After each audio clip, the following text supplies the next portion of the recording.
Good morning mga ka-realtor, another house, another day. So ipakita na ko sa inyo kining balay. So for sale ni siya, two-story house. So mo ni ang first room diri sa second floor. So na siya built-in cabinet, so na siya balcony. So madto ta sa gawas. So mo ni siya ang iyang family room. So naay pwede ka mo tanaw movie dia, naay TV dia sa front. So mo ni iyang toilet and bath sa second floor. So common ni siya. So mo ni ang second room diri sa second floor. So with own toilet and bath. So na siya mga built-in cabinet, na siya bed, na siya window type nga aircon. So this is a new renovated na house, na siya hot and cold shower. So semi-furnished ni siya. So mo ni iyang third room diri sa second floor. So naapod siya mga built-in nga cabinet. So nice kayo ayang design. So modern house ang iyang design ani, no? So nice gigayo. So karon maadto ta sa ground floor para makita ninyo ang ground floor ani nga balay.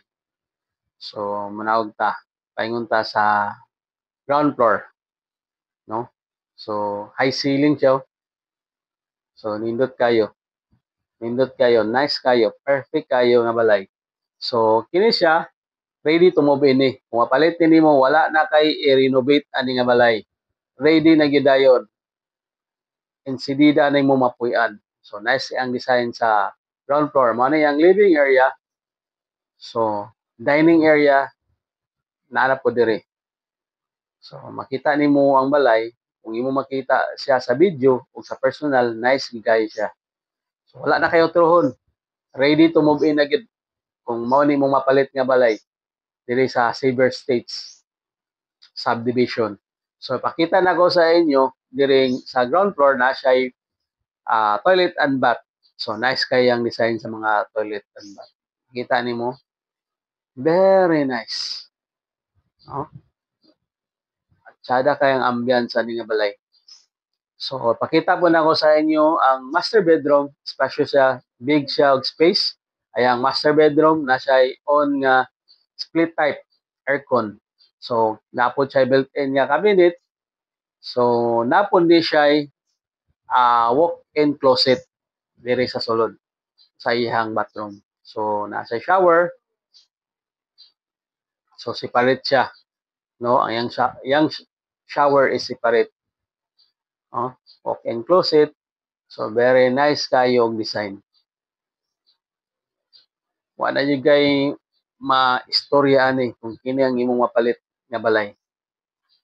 So mato ta sa kitchen para makita ninyo ang kitchen ani unsa ka nice ang iyang kitchen ani nga design, no?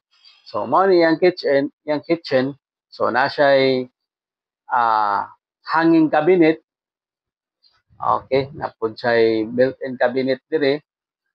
So mao ni iyang kitchen.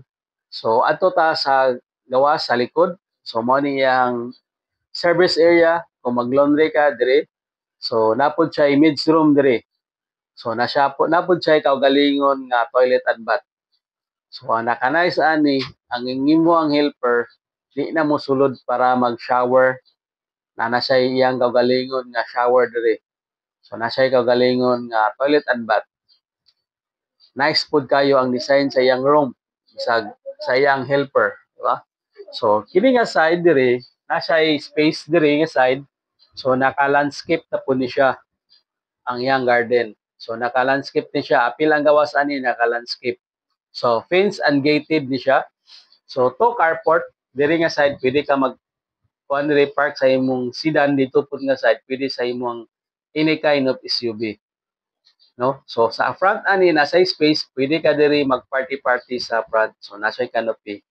So this house is located at Xavier Estates, Upper Balulang, Cagayan de Oro City.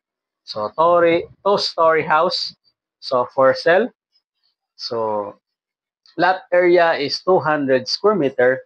Floor area is 245 square meter. So asking price is 20 million, slightly negotiable. Clean title. Walay problema ang title. Clean title siya. So, this is Albert, the licensed sales salesperson. Good morning and God bless. Don't forget to like and share and comment this video. Thank you and God bless. Bye-bye.